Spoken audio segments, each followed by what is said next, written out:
तो अपनी Elizabeth Olsen ने एक इंटरव्यू में ये बोला कि वांडा को एमसीयू में उसका रिडेम्पशन आर्क जरूर मिलेगा। वैसे उसकी कोई जरूरत भी नहीं थी क्योंकि सिम्स लोग वैसे ही वांडा कुछ भी करे उसे सिंपैथी ही देते हैं। पर अब उसने बोला है तो आज बात करते हैं ऐसी ही स्टोरी की जो शायद हमें एमसीयू में आगे देखने को मिल सकती है, जिससे वांडा के कैरेक्टर को रिडेम्पशन भी मिल जाएगा और हमें एक धांसू मूवी भी। तो हेलो वेबटास्टिक फैंस, मेरा नाम है सत्यम मिश्रा और आप लोग चाहो तो मुझे प्यार से मिस्टर वेब भी बुला सकते हो। तो समय को सराखों पर रखते हुए चलिए शुरू करते हैं। अब इस स्टोरी की बात इस चैनल पे पहले भी हो चुकी है, लेकिन आज मैं इसके बारे में तुम्हें डिटेल में बताऊंगा। तो ये स्टोरी शुरू होती है हाउस एफएम के इवेंट्स के सालों बाद से, जब वांडा ने एमसीयू की ही तरह नकली बच्चों के नाम पे हीरोज को मारना, जो बीच रास्ते में आए उसके लंगर लगा देना, मतलब वही सेम कांड किए थे और फिर कहीं गायब हो गई थी, जैसे अभी एमसीयू में वो गायब हो चुकी है। तो इस स्टोरी का मेन कैरेक्टर है विकान, यानी वांडा का बेटा। हाँ जानता हूँ अब तुम बोलोगे कि वांडा के बेटे तो नकली थे। तो हाँ, पर जब मेफिस्टो को डिफीट किया गया तो वांडा ने उसके 2 पीसेस को यूज करके मैजिक से अपने दोनों ट्विन बच्चों को रियल में बना लिया, जो थे तो ह्यूमन ही लेकिन जादू से बने हुए थे। अब एक दिन विकान बिना जाने अपनी पावर्स को बहुत ज्यादा लेवल पे यूज कर लेता है, तो सारे एवेंजर्स डर जाते हैं कि इसकी माँ की तरह ये भी आउट ऑफ कंट्रोल ना चला जाए। तब वो उसे बताते हैं कि टॉमी और तू एक विच के ट्विन बेटे हो।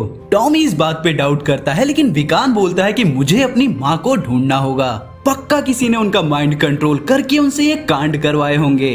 तो अवेंजर्स उसे समझाते हैं कि ना, वो मैग्नेटो की बेटी उसी की तरह निकली, बस ज्यादा अनस्टेबल। और वो उसे बताते हैं कि उसकी हाउस ऑफ एम वाली रियलिटी के साथ वो भी गायब हो गई। पर बाद में विकान कैप्टन अमेरिका से बात करता है कि हाँ, टॉमी की तरह मुझे भी डाउट है कि मैं उसका बेटा हूँ, क्योंकि मेरे पास ऑलरेडी बायोलॉजिकल पेरेंट्स हैं, लेकिन क्या हो अगर मेरे अंदर जो जान है, जो सोल है, वो वांडा के बच्चे की हो, और इसी तरह टॉमी का भी सेम हो, और क्या हो अगर वो इनोसेंट हो।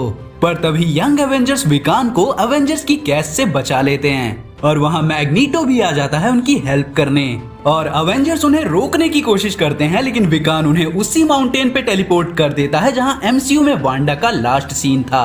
तो अपनी केट बिशप बोलती है कि अब अवेंजर्स के लिए हम विलेन ही बन गए हैं, तो अपना काम पूरा करते हैं। वहाँ उन्हें क्विक सिल्वर और वांडा मिलती है। क्विक सिल्वर मैग्नीटो को मारने की कोशिश करता है, लेकिन उस अटैक के बीच में वांडा आ जाती है और उन्हें जल्द पता चल जाता है कि वांडा के रूप में ये डूम बॉट है, तो उन्हें पता है नेक्स्ट उन्हें कहाँ जाना है। उसी रात विकान अकेले सबको पीछे छोड़ के खुद लेटवेरिया चला जाता है वांडा को ढूंढने।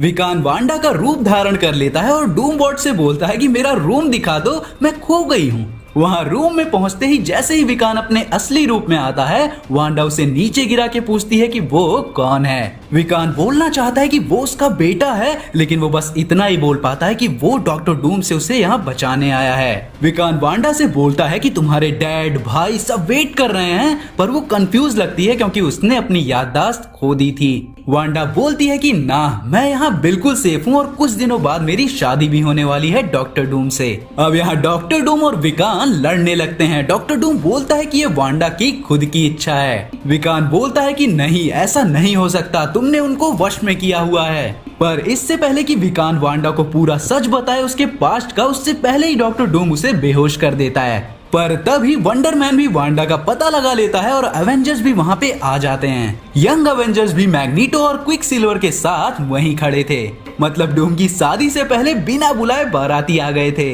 डॉक्टर डूम फिर विकान को अकेले में समझाता है कि वांडा उसके पास आई थी। डूम उसे बताता है कि उसकी माँ भी एक सॉर्सरर थी, इसीलिए वो वांडा को मना नहीं कर पाया। पर वांडा की पावर्स लो लेवल तक जा चुकी थी और उसका माइंड उसको अंदर से हील कर रहा है, और इसीलिए उसे उसके अतीत के बारे में कुछ भी याद नहीं है। और अगर तुमने उसे उसका अतीत याद दिलाने की कोशिश की तो कॉन्सिक्वेंसेस बहुत खतरनाक होंगे। और विकान कुछ कर भी नहीं सकता था क्योंकि उसको हील करने के साथ साथ डॉक्टर डूम ने अपने स्पेल से उसकी पावर्स भी खत्म कर दी थी। फिर वांडा अपनी वेडिंग ड्रेस में विकान के पास आती है और बोलती है कि वो डॉक्टर डूम से बहुत प्यार करती है, पर जब से तुम आए हो डूम अजीब बिहेव कर रहा है, तो तुम मुझे इस स्कारलेट विच के बारे में सब कुछ बताओगे। वो दोनों उस जगह से बाहर निकल रहे थे और विकान उसे सारा सच बता देता है। पर बाहर यंग एवेंजर्स, मेन एवेंजर्स और डॉक्टर डूम की लड़ाई चल रही थी, जिसमें वुल्वरीन वांडा पे अटैक कर देता है। विकान और आयरन लैड उसे रोकते हैं। आयरन लैड वांडा और यंग एवेंजर्स को लेके अपने टाइम डिवाइस से वहां से टेलीपोर्ट हो जाता है और डॉक्टर डूम अवेंजर्स को गाली देता है कि सालों तुम्हारी वजह से अब वांडा टाइम में आजाद हो गई।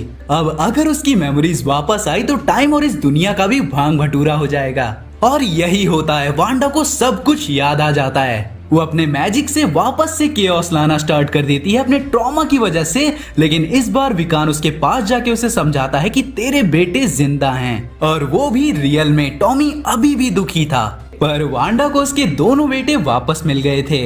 और फिर वांडा प्लान बनाती है कि जैसे उसने म्यूटेंट्स को पावरलेस कर दिया था तो अब वो फाइनली उनको उनकी पावर्स वापस देगी। और मेरे दोस्त, यही सीन है जो मैं चाहता हूँ कि एमसीयू में भी हो। और इसके बाद डॉक्टर डूम वहाँ आ जाता है। वांडा उससे बोलती है कि एक बार तुम मेरी हेल्प कर दो म्यूटेंट्स को उनकी पावर्स वापस करने में, फिर मेरी पावर्स तुम रख लेना ताकि मैं दोबारा कभी ऐसी तबाही ना मचा पाऊं।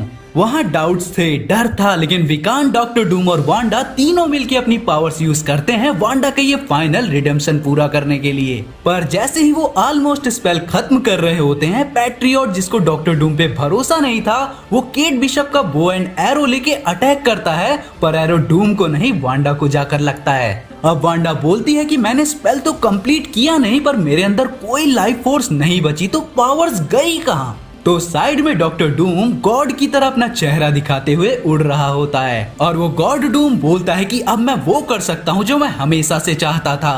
पृथ्वी को गरीबी और क्राइम इन सब से मुक्त कर दूंगा, जिस पे राज करूंगा मैं और मेरी वाइफ वांडा। पर वांडा को उन पावर्स पे शक था कि उसकी तरह डॉक्टर डूम भी उन्हें कंट्रोल नहीं कर पाएगा, पर वो उन्हें घर भेज देता है। अब यहाँ सारे लोग बहस कर रहे होते हैं कि वांडा के पास अगर पावर्स नहीं भी है तब भी उसे मार देना चाहिए। वांडा ने अपने पास्ट में जो कुछ भी किया है उसके लिए उसे माफ नहीं किया जा सकता।